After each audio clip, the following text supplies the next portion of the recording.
Bonjour. Romain, 9 mois, a une latérocolie, c'est-à-dire une mauvaise position de sa tête. 2 fois par semaine, Hugues Gaucher, kinésithérapeute, vient le soigner chez la nourrice qui le garde. Les kinésithérapeutes qui ne soignent que des enfants sont rares, mais c'est le choix fait par Hugues Gaucher il y a maintenant 20 ans. Il exerce près de Lille. Ses journées ressemblent à un marathon. Elles débutent à 7 heures et les matinées sont consacrées aux visites à domicile. Il vient voir Émilien, 7 mois, pour rééduquer son pied beau. Voilà, celui-ci, je recommence à le masser tous les matins. Alors en fait, il avait des positionnements de ses pieds dans le ventre de maman qui lui a amené les pieds dans cette position rentrée, comme ça, et qui entraîne des rétractions musculaires qui peuvent se fixer, perturber sa marche dès qu'il aura à se mettre debout. Et quand on prend ça en charge dès la naissance, c'est un problème qui disparaît dans les premiers mois de la vie et qui ne laisse aucune séquelle. Pour soigner des enfants, le kiné doit s'intégrer à leur quotidien. Hugues Gaucher passe ainsi une partie de ses journées à aller d'école en école. Là, il s'occupe d'enfants atteints de mucoviscidose, une maladie respiratoire qui nécessite de la kiné quotidienne. Thomas, 4 ans, souffre de cette maladie. Bravo! La séance débute par le rituel de la prise de saturation en oxygène, un moyen de contrôler l'encombrement de ses bronches. Tu freines trop, vas-y. La visite quotidienne du kiné pourrait vite devenir une contrainte pour les enfants. Et tout dépend de la main qu'on pose sur lui. S'il sent que c'est une main de réconfort, une main attentive, une main qui est à l'écoute de ce qu'il ressent, le soin passe très bien. Ce qu'un enfant ne supporte pas, c'est quelque chose d'imposé. Si je faisais ça sur Thomas, mais qu'est-ce qu'il réagirait? Il supporterait la séance que quelques minutes. Et il ne supporterait pas de me voir.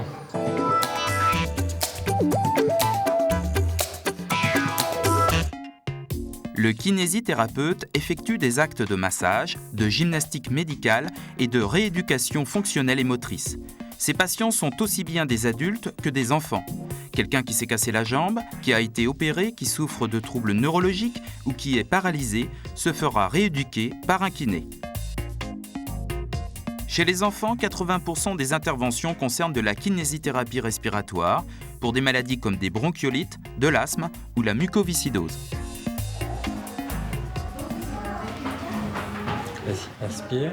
Tous les après-midi, au cabinet, Hugues Gaucher reçoit ses petits patients accompagnés de leurs parents. Des parents souvent inquiets, surtout quand il s'agit d'un bébé. Pour réussir à soigner leurs enfants, Hugues Gaucher a choisi d'intégrer les parents dans le soin. Émile, 3 mois, a des problèmes de raideur de cou. Sa maman va devoir apprendre à le masser à la maison. Est-ce que tu es là? J'entraîne tout son corps. Donc il va falloir qu'on arrive à lui redonner toute la mobilité, mais vous allez devoir le masser à chaque lange. Ici, il a une dizaine d'insertions musculaires. Ce sont des muscles qui partent comme ça ici, qui descendent sur l'épaule et qui descendent ici au milieu du dos. Ça fait comme un triangle comme ça. C'est pour ça que c'est très très important que vous lui massiez tout le dos. D'abord parce que ça va le détendre énormément, et vous devez le masser très très légèrement. C'est-à-dire un effleurage très lent jusqu'au bout des doigts. Vous voyez, je le stimule, comme ça, le long de la colonne vertébrale, latéralement, et vous voyez, il va se contorsionner, gauche, droite. Vous l'essayez? Allez-y. Non, regardez, vous voyez, il faut y aller franchement. Il faut déclencher une réaction. Vous voyez, sur vous, ça ferait ça. Vous voyez, quelque chose quand même d'assez ferme. C'est pas évident, hein? Non, c'est pas évident. Ce bébé vient pour sa 2e séance de kiné respiratoire. Il souffre d'une bronchiolite. Chez les tout-petits, il faut réagir vite. Les parents arrivent en général en urgence, angoissés par la situation. Le geste du kiné qui appuie sur le thorax pour aider l'enfant à chasser l'air paraît agressif. Plus que jamais, Hugues Gaucher fait participer les parents à la séance. Vous sentez comme ça frémit. C'est ça les sécrétions qui vont remonter. Oui, je sens ça. Mettez votre main. Vous l'aidez, même vous, quand vous sentez... Ouais, c'est bon. Mais quand vous sentez qu'il a besoin de sortir un crachat, vous pouvez l'accompagner comme ça. Ça va l'aider à aller remonter. Voilà, faites-lui un gros câlin avant qu'il s'épuise. Ouais, il y a une nette différence, hein. Il est beaucoup mieux que lundi. On m'a tout dit dès le départ, comment ils faisaient leur massage, à quoi ça servait, ça faisait remonter les sécrétions. Le moucher aussi, c'est impressionnant. Là, on l'a pas vu, mais le moucher, c'est très impressionnant, mais il faut le faire, parce qu'un bébé ne sait pas se moucher. Donc il m'a appris plein de gestes. Le kiné, très bénéfique, voilà. On n'a pas trop de difficultés une fois que les parents ont vécu une première séance bien expliquée. Ce qui est important, c'est qu'ils voient tout de suite l'amélioration de l'enfant, qu'ils se rendent compte que la technique est nullement agressive, que jamais on va comprimer un thorax au point de le presser comme un tube de dentifrice.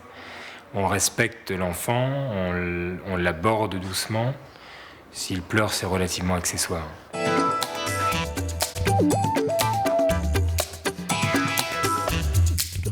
Le diplôme d'état de masseur-kinésithérapeute est obligatoire pour exercer. Les études durent 3 ans à temps plein et sont accessibles après le bac. Le concours est très sélectif. À Paris, les meilleurs sont pris dans les instituts de formation publique où les études coûtent le prix d'une inscription en fac. Les autres paieront très cher, jusqu'à 7 500 € par an, pour leurs études en école privée. Actuellement, il y a 49 000 kinésithérapeutes en France. Les 2/3 exercent en cabinet libéral. Dans ce cas-là, un kiné gagne en moyenne 2 400 € par mois. Un salarié débute à 1 350 € et peut toucher 2 400 € en fin de carrière. Tout praticien sait faire de la kiné respiratoire, mais ceux qui veulent travailler plus avec des enfants suivent une qualification supplémentaire en respiratoire. On estime à 4 000 le nombre de kinés en France à l'avoir fait. Pour faciliter le quotidien des parents, Hugues Gaucher se rend dans des crèches pour soigner des enfants atteints de bronchiolite. Un virus très contagieux qui survient l'hiver par épidémie. La collectivité d'enfants en crèche est un des facteurs de propagation de la maladie. Dans les cas graves avec température, l'enfant n'est pas accepté à la crèche. Il peut revenir même s'il n'est pas tout à fait guéri. Et c'est là que le personnel doit faire attention à la contagion. Hugues Gaucher leur a appris les règles d'hygiène de base. Le virus de la bronchiolite reste à peu près 30 minutes sur les mains, mais il peut rester 6 heures sur un plan dur. Ça veut dire que systématiquement, le plan dur doit être, nettoyé entre chaque patient. Un enfant atteint de bronchiolite respire mal et s'affaiblit rapidement. L'équipe de la crèche, informée sur la maladie, sait comment réagir. Quand on sait que beaucoup de parents paniquent pour une bronchiolite et auraient tendance à l'hospitaliser précocement alors que ce n'est pas obligatoirement nécessaire, ce qui est important, c'est que les équipes sachent ce qu'est une bronchiolite, par exemple, pour mieux l'appréhender, pour mieux rassurer les parents. C'est intéressant dans la mesure où quand nous, on a un enfant, par exemple, qui est encombré au niveau nasal et qu'on n'arrive pas à le faire moucher, c'est souvent qu'on dit, bon allez, on va le montrer et puis on fait un lavage de nez ensemble, l'oxy ou moi, et puis souvent ça les aide quelquefois à repartir mieux.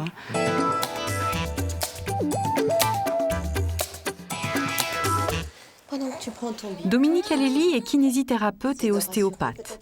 Le traitement en ostéopathie est souvent complémentaire d'un traitement kiné. C'est le cas pour ce bébé né avec un crâne un peu aplati.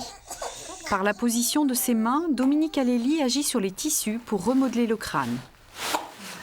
Ce bébé, en fait, dans le ventre de maman, a enregistré certaines contraintes, certaines pressions, sans s'en rendre compte. Donc, à nous deux, entre guillemets, de dérouler un petit peu tout ça après pour que tout se développe de façon harmonieuse. En parallèle, parfois, avec un traitement kiné, si on voit qu'on a un petit peu de mal à faire en sorte qu'il tourne sa tête de façon symétrique des deux côtés. Chez les nourrissons de 0 à 3 mois, les tissus sont très malléables. C'est l'âge idéal pour venir consulter. Pour un bébé né avec forceps, qui a des coliques ou des problèmes de sommeil, l'ostéopathe arrive à redonner du mouvement et de l'harmonie au corps. Sa manière de travailler est très différente de celle d'un kiné. Un enfant qui a un petit problème de pied, qui va être traité par un kiné, le kiné travaillera le pied, l'ensemble du membre, enfin de la jambe, mais uniquement le pied, tandis que l'ostéopathe aura une visée beaucoup plus globale. Travaillera le crâne, travaillera le diaphragme, le sacrum, le bassin, considérant que les tensions sont là, mais qu'elles peuvent peut-être engendrer des tensions beaucoup plus haut placées. Donc il redonnera de la mobilité en fait à l'ensemble. Les séances d'ostéopathie ne sont pas remboursées par la sécurité sociale. Certaines mutuelles les prennent en charge. Une consultation coûte de 35 à 75 €. Il faut souvent 2 ou 3 visites pour régler un problème.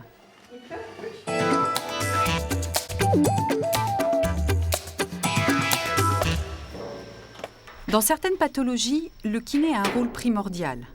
C'est le cas de la mucoviscidose, maladie génétique respiratoire où les poumons fonctionnent mal et empêchent l'enfant de bien respirer.